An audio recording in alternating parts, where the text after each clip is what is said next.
স্লোগানই হবে। এবার কি দিল্লি গিয়ে ভোট, ঠিক আছে, এটা হবে।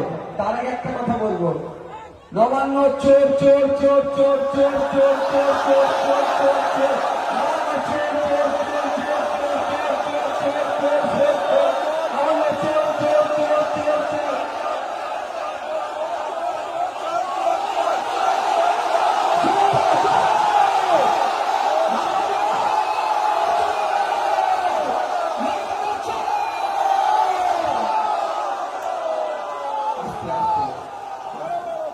ভদ্র মানুষকে, ভদ্র মানুষ ভদ্র সেরে থাকলে যারা খোঁচা দেয় না, ভদ্র মানুষ এটাকে অভদ্র হয়ে যায়, কি হয় বুঝতে পারছেন তো?